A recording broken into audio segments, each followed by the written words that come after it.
The Pennhurst School stood as a rotting monument of decay, its windows shattered, the doors hanging loose like the gaping jaws of some forgotten beast. The whispers of what had happened there decades ago, children locked away, experiments carried out in secret, had made it a magnet for urban legends. But it wasn't just stories. People had disappeared here. Others had been found mutilated beyond recognition. As the government's black SUV rolled up to the front gates, Agent Ryder sat in silence, his hands gripping the steering wheel tighter than he realized. He had faced the supernatural before, but something about Pennhurst made his stomach churn. Next to him sat Monroe, their paranormal expert. She was uncharacteristically quiet, her eyes scanning the overgrown courtyard like she was expecting something to jump out at them. "Think they'll send us a thank you card when we exorcise their old school?" Ryder asked, trying to lighten the mood. Monroe glanced at him, her face pale in the early evening gloom. "More like a sympathy card, if we make it out." Behind them, Harper and Jones unloaded the ghost hunting gear, including the latest in electromagnetic field detectors and thermal cameras. Jones, ever the skeptic, grumbled as he lugged the heavy equipment. "I swear, it's not ghosts that are going to kill us. It's this damn backpack." "Better the backpack than what's inside there," Harper muttered, checking over the night vision cameras.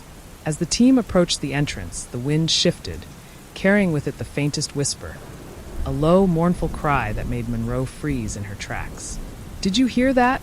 she asked, her voice barely above a whisper. Ryder nodded, drawing his flashlight. "Yeah. Welcome to the Devil's Playground." The group moved into the building, their flashlights cutting through the oppressive darkness. The old hallways seemed to stretch on forever, with each footstep echoing like a heartbeat in the silence. Peeling paint curled from the walls like dead skin, and faded children's drawings still hung in the corridors, a grotesque reminder of the lives that had been lost within these walls. As they ventured deeper, Monroe's EMF detector began to spike. "Something's here," she whispered. Suddenly, a loud bang echoed from the far end of the hall, and Jones raised his gun, his face pale. The team rushed forward, only to find an old locker door swinging open, revealing nothing but darkness within. But as they turned to leave, a faint, shadowy figure darted past them, its form indistinct but undeniably real. "What the hell was that?" Jones hissed, his grip tightening on his weapon. "A shadow man," Monroe whispered, her eyes wide. "They're real, and they're not alone." The team quickly set up their base of operations in one of the old administrative offices, a large room with cracked windows and a musty smell that clung to everything. Harper flicked on the thermal cameras, aiming them at the corridor outside. "We've got movement," she said, pointing to the screen. "But it's cold, really cold. Whatever it is, it's not human." Monroe was poring over an old map of the school she'd found in the records room. "There's an underground network of tunnels beneath the school. They used to transport patients without anyone seeing. If we're going to find anything, it's down there." Jones groaned. "Great. Tunnels dark, cramped tunnels filled with who knows what." The team gathered their equipment and headed down a long, crumbling staircase leading to the basement. The air grew thick with dampness as they descended, and Ryder could feel the weight of the building above them, as if the walls were slowly closing in. As they entered the tunnels, Monroe's EMF reader spiked again, this time off the charts. "It's here," she muttered, her eyes wide with dread. A loud scraping sound echoed down the corridor, like something heavy being dragged across the floor. Harper aimed her flashlight ahead, illuminating the narrow tunnel. The light revealed a shape, a crawler. Its grotesque, elongated body writhed as it pulled itself toward them, its eyes black and soulless, limbs contorted unnaturally. "Run!" Ryder shouted, but before they could react, the crawler lunged. Jones opened fire, bullets ripping into its twisted body, but it only slowed the creature down. Blood spattered the walls as the crawler screeched in agony, its claws scraping against the concrete floor. Monroe and Harper bolted back up the stairs, while Ryder and Jones held off the creature. They reached the safety of the administrative room, slamming the door shut just as the crawler's claws scraped against the wood. Panting, Harper looked around the room. "Where's Monroe?" The team froze. Monroe was gone. Panic set in as they realized they had left her behind, alone, in the darkness of the tunnels. The faint echo of her scream sent a chill down their spines. "She's gone," Ryder whispered. "God help us all." The faint echo of Monroe's scream still hung in the air as the team stood frozen, their hearts pounding. Ryder grabbed his flashlight, eyes wild with fear and guilt. "We have to go back for her." Ryder snapped, shaking Harper from her shock. Harper hesitated, gripping the camera like a lifeline. "That thing, whatever it was, nearly tore us apart. How do we even know where Monroe is?" "I don't care." Ryder shot back, already moving toward the door. "I'm not leaving her down there." Jones, pale and sweating, reloaded his gun with shaky hands. "You saw what that crawler did. Bullets barely slowed it down. And if there are more—" "There are," Harper interrupted grimly, eyes darting to the thermal monitor. "Look." The screen flickered with multiple cold signatures moving in the tunnels below. There were at least 3 more entities, slithering, crawling in the dark. "More crawlers," Jones whispered, his voice a tight knot of fear. Ryder squared his shoulders, his face a mask of determination. "We're going in. Grab what you can and move fast." The team armed themselves with EMF meters, cameras, and thermal gear, then retraced their steps to the basement. Every inch of the building now felt alive with malice, as though it was breathing down their necks, watching their every move. The temperature had dropped sharply, leaving a heavy chill in the air that clung to their skin.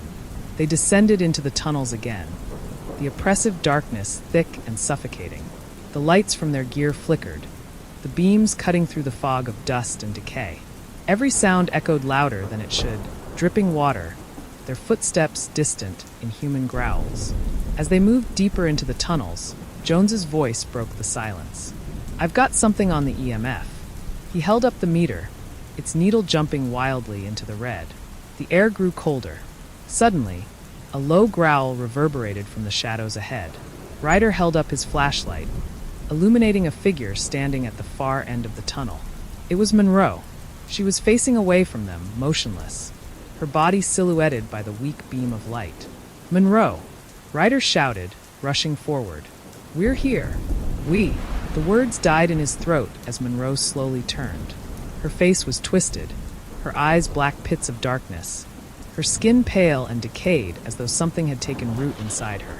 She opened her mouth to speak, but the voice that came out wasn't hers. "Leave!" it hissed, echoing through the tunnel like the howl of a wind through a graveyard. "Or join the dead." Before they could react, Monroe's body contorted in an unnatural, bone-cracking movement, and then she was gone, vanished into the shadows as though the darkness had swallowed her whole. Ryder stood paralyzed, staring at the spot where Monroe had disappeared. His heart hammered in his chest, disbelief crashing over him like a wave. "She's not Monroe anymore," Harper whispered, her voice trembling. Jones gripped his gun, glancing nervously down the tunnel. "Whatever that thing is, it's not alone. Did you hear what it said? Join the dead. This place is a goddamn graveyard." The team continued through the tunnels, each step heavier than the last. The deeper they went, the more the air seemed to vibrate with a low, malevolent hum, as if the very walls of Pennhurst were whispering secrets from the underworld. They reached a junction where the tunnel split into 2 paths. Harper checked the thermal camera, scanning both directions. To the left, the path was clear, but to the right, the screen lit up with more cold signatures, shadowy forms shifting just out of sight. "I'm not going that way," Jones said, already stepping toward the left tunnel. "No way in hell." Ryder grabbed his arm. "That's where we need to go. Monroe's down there. We can't just abandon her." Before anyone could argue, the ground beneath them rumbled, and the distant sound of scraping echoed through the tunnel. The noise grew louder. Something was coming. Fast. "Move." "Mutilated." The team ran down the left tunnel, their footsteps echoing louder, faster. Behind them, the scraping grew closer, like claws dragging across the concrete. As they rounded a corner, they found themselves in a large open chamber, a former holding area for patients. Old medical equipment was strewn across the room, rusted and broken, adding to the eerie atmosphere. The walls were covered in strange markings, symbols carved deep into the stone, glowing faintly in the darkness. Harper's camera began to flicker wildly. "Something's here." A sudden, deafening screech erupted from the darkness, and then they saw it, another crawler larger than the one before. Its twisted body slithered into the chamber, eyes gleaming with hunger. Behind it, shadowy figures, shadow men, emerged, their forms flickering like smoke, their eyes empty voids. "We're trapped," Jones breathed. The crawler lunged, its claws outstretched, and chaos erupted. Shots rang out, but the bullets seemed to pass through the shadow men, doing nothing to stop their advance. Ryder grabbed a pipe, swinging it at the nearest shadow man, but his weapon passed right through it, the figure dissolving into mist before reforming behind him. Harper screamed as a shadow man closed in on her, its cold hand reaching for her throat. Ryder turned, ready to fight, but as his flashlight flickered, he realized something. They couldn't fight the shadows. They had to run, back to the surface. Ryder, Harper, and Jones burst through the tunnel's exit into the night air, hearts racing as the last echoes of the screeching crawler faded behind them. The eerie silence of the asylum grounds replaced the chaos, the oppressive atmosphere of Pennhurst looming over them like a tombstone. "Where the hell are the others?" Harper gasped, frantically scanning the grounds for the rescue team they had called in earlier. The plan had been clear. If they didn't return in an hour, the team would come in after them. It had been more than 3. "They should be here by now," Ryder muttered, pulling out his radio. Static hissed back, crackling with intermittent, garbled voices that sounded like distorted whispers from the other side. "Rescue team, this is Ryder. What's your status?" "Over." No response. "They wouldn't just leave us," Jones said, looking around anxiously. "No way. Something's not right." Before anyone could respond, a distant thud echoed from the main building of the asylum, followed by a series of unsettling thumps. Ryder turned toward the sound, feeling an unnatural chill crawl down his spine. The asylum, shrouded in mist, loomed darker than ever. Something ancient, malevolent, was awake now. Suddenly, the faint outline of a figure appeared in the fog. It moved slowly, its form staggering toward them. "Rescue team," Harper whispered, her hope tempered with dread. As the figure approached, their faces fell. It was one of the rescuers, but he was barely recognizable. His body was covered in scratches, his face pale and blank, eyes wide with terror. His lips moved as if trying to speak, but no sound came out. "Rescue team." Ryder ran up to the man, grabbing him by the shoulders. "What happened to the rest of you?" The man's eyes twitched as his mouth opened. His voice came out in a raspy whisper, as though the words were forced from the depths of his soul. "Gone, all gone." Before anyone could process his words, the man collapsed, his body hitting the ground with a sickening thud. Blood trickled from his nose, eyes wide open, staring into nothingness. "Jesus Christ," Harper whispered, backing away. Jones knelt down, checking for a pulse, but it was too late. The man was dead. What the hell happened to them in there? Ryder stood up, his face grim. "We need to get out of here. Whatever's in that building, it's killing everyone who gets too close. We can't stay." Suddenly, a cold gust of wind blew through the asylum grounds, carrying with it a low, dissonant hum. It sounded almost like a voice, no, many voices, whispering, chanting in some ancient, indecipherable language. Ryder's skin prickled with the sensation of being watched. Then, from within the fog, they saw movement. More figures were emerging, staggering toward them. Other rescuers, all in the same state as the first. Their eyes were blank, faces contorted in silent screams, their bodies walking with stiff, jerky motions. They're all dead," Jones shouted, backing away. "They're walking dead." Harper gripped her camera tighter, her breath quickening. "We need to leave, now." The dead rescuers began to move faster, their blank eyes locked on the group, their stiff limbs dragging them closer. Ryder backed up, his mind racing. They had to get to the van, had to escape before whatever force was controlling the dead could reach them. "Run!" he shouted. Ryder, Harper, and Jones sprinted across the asylum grounds, their footsteps pounding the earth as the fog thickened around them. The dead rescuers were gaining, their twisted bodies lurching with unnatural speed. In the distance, the van was barely visible, its outline a beacon of salvation amidst the encroaching horror. "Don't look back," Ryder shouted, his voice barely audible over the roaring wind and the whispers that seemed to come from all directions. Harper clutched her camera to her chest, her breath ragged. They're getting closer.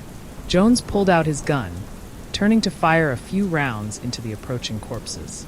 The bullets hit their targets, but the rescuers didn't slow. They didn't bleed. They didn't feel. Whatever had them in its grip had erased all trace of humanity. Ryder reached the van first, fumbling for the keys. His hands shook violently as he shoved them into the lock, turning with a desperate urgency. Come on, come on. As the van door swung open, a scream erupted from the mist. Harper turned in horror as one of the dead rescuers grabbed Jones, its cold fingers digging into his arm. Jones yelled, swinging his weapon wildly, but it was no use. Another dead man grabbed his other arm, dragging him toward the mist. Jones! Harper screamed, reaching for him. Go! Jones yelled, his face twisted in panic. Just go! Before Ryder or Harper could react, a dark shadow passed over them, and Jones was pulled into the fog, his screams muffled as if the mist had swallowed him whole. No! Harper cried, lunging toward the fog. Ryder caught her, pulling her back. We can't help him, Ryder shouted, shoving her into the van. Get in now!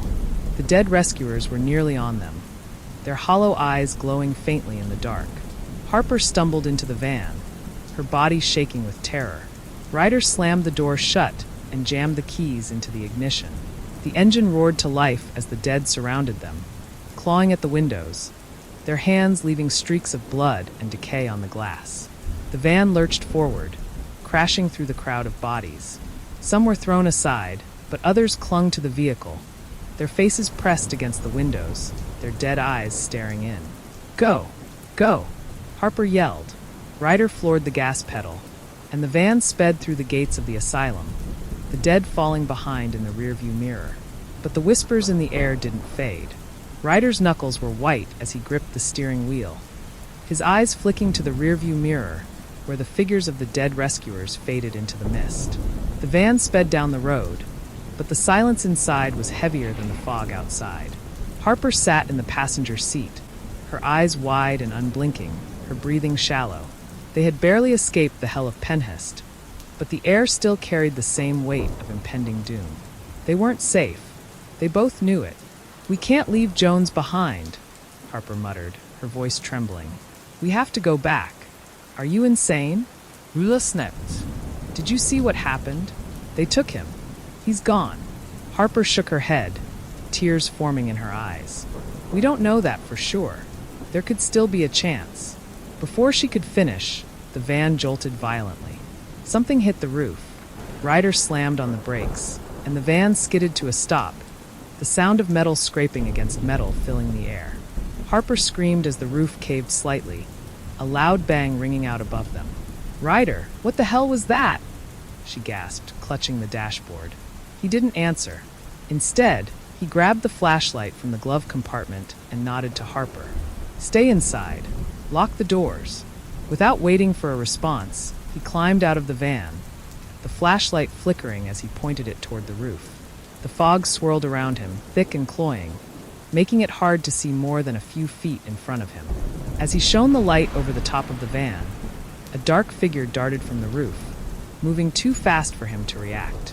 Ryder barely had time to raise his weapon before the thing was on him. It slammed into him with the force of a truck, knocking the flashlight from his hand and sending him sprawling into the dirt. A low growl filled the air. Ryder scrambled to his feet, his heart hammering in his chest. His eyes darted around, but the fog obscured everything, giving the creature the perfect cover.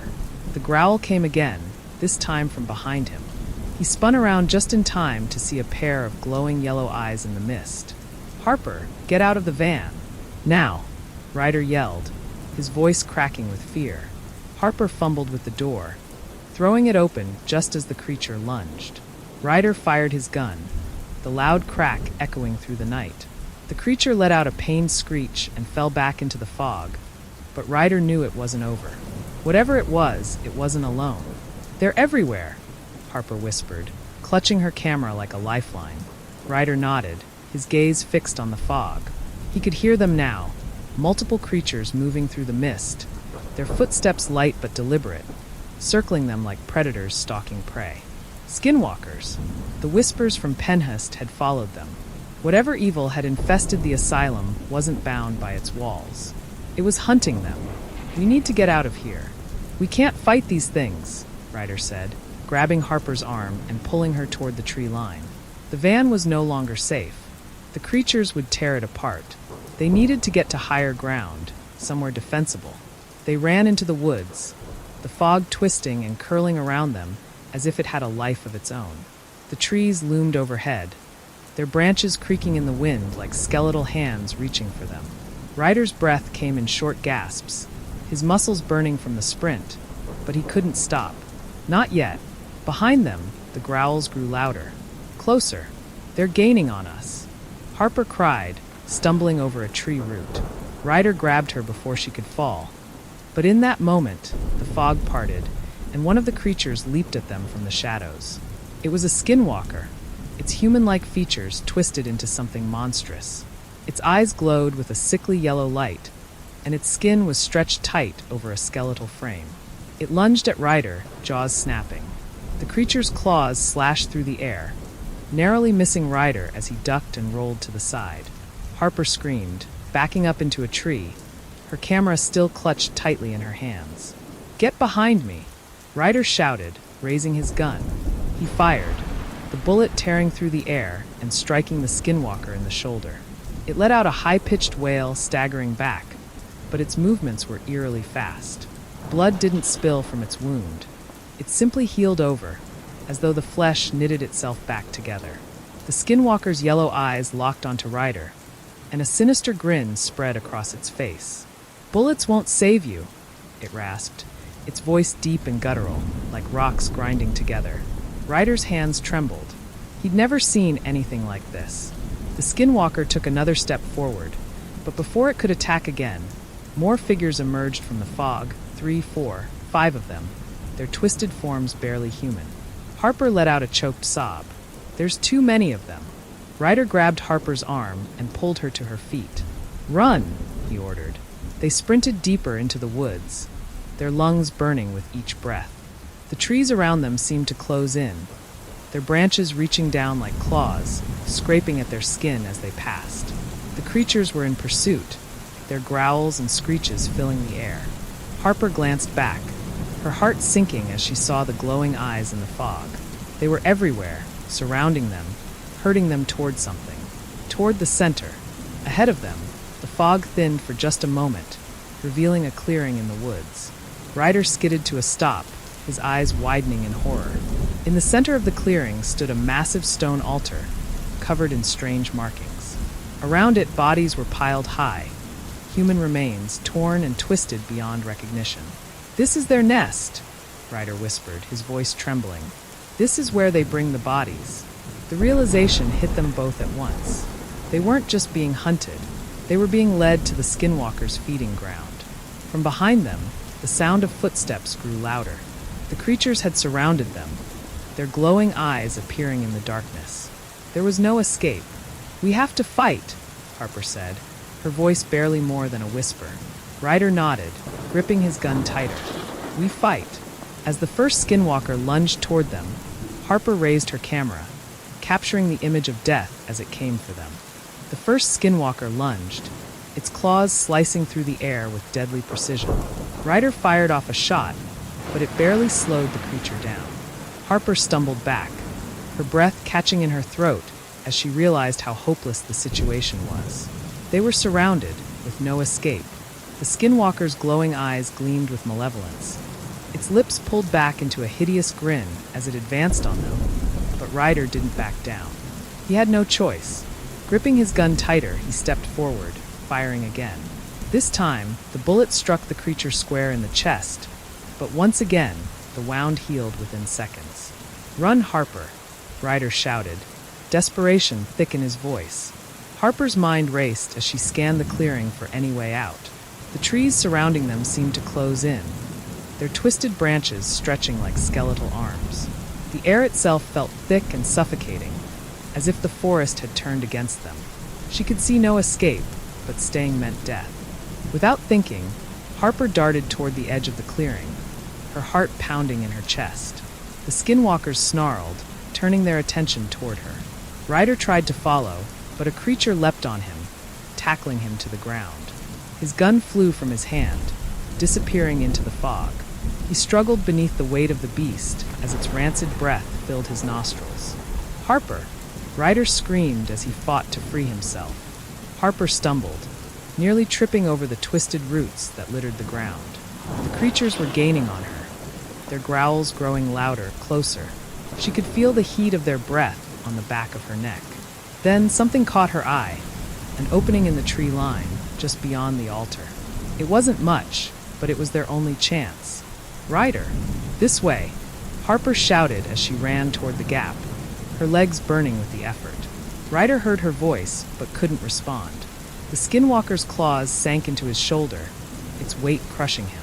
He gritted his teeth against the pain and, with one final burst of strength, shoved the creature off him. He scrambled to his feet, blood dripping from the deep gashes in his arm. There was no time to think. He had to move. He sprinted after Harper, his breath coming in ragged gasps.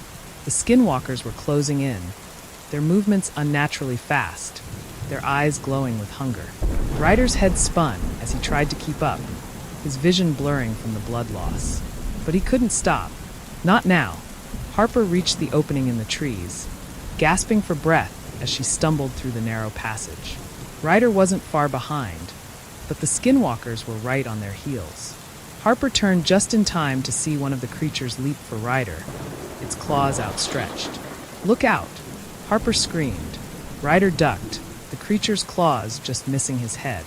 He fired blindly over his shoulder as they ran deeper into the forest, the eerie glow of the skinwalker's eyes fading into the distance. But they weren't safe yet. As they ran, the landscape shifted. The trees became gnarled and twisted, their bark slick with something black and oily. The air was thick with the stench of decay. It was as if they had crossed into another world, one where the laws of nature no longer applied. "What is this place?" Harper gasped, barely able to speak through her fear and exhaustion. Ryder shook his head. "I don't know, but we need to keep moving." Suddenly, a guttural howl tore through the air. The ground beneath them trembled, and Harper felt something cold and slimy brush against her ankle. She looked down, her stomach lurching. The ground wasn't dirt anymore. It was flesh, pulsing, rotten flesh. "We're in it now," Ryder muttered, his voice trembling. "We're in their world." Harper and Ryder continued running, the pulsating ground shifting beneath their feet. The fog was thicker here, swirling in unnatural patterns that seemed to form faces, tormented, screaming faces. The howls of the skinwalkers echoed around them, growing louder with every step. "We're going in circles," Harper panted. "We're not getting out of here, are we?" Ryder didn't answer. He couldn't lie to her. Every direction they turned felt the same, endless, twisted trees, and that sickening, fleshy ground. It was like they had been swallowed by the forest, trapped in the belly of the beast. Then, just ahead, something loomed out of the fog. Harper's heart sank as she realized what it was. The altar. They had somehow made their way back to the skinwalkers' feeding ground. "No!" Harper whispered, backing away. "No, we can't." But it was too late. The skinwalkers emerged from the fog, surrounding them once again. There was no escape this time. They had been herded back to the heart of the nightmare. Ryder raised his fists, knowing it was a futile gesture. He was too weak, too injured to fight them off. The creatures circled closer, their eyes gleaming with hunger, their mouths twisted into grotesque smiles. And then, the ground beneath the altar began to shift. Slowly, it opened like a gaping maw, revealing a black, yawning abyss. From the darkness, a low growl rumbled up from the depths, shaking the earth. "The devil!" Harper whispered, her eyes wide with terror. "It's here." The skinwalkers bowed their heads, their bodies trembling as the ground continued to split open. Something was rising from the pit, something ancient and evil. Its presence filled the air with dread, choking the life out of everything around it. Ryder grabbed Harper's hand. "We go down fighting," he whispered. "We don't give them the satisfaction." Harper nodded, tears streaming down her face. She raised her camera, snapping a final picture as the creature emerged from the abyss. A towering horned figure, its eyes burning with malevolent fire. And then, with a deafening roar, it lunged at them. The world went dark,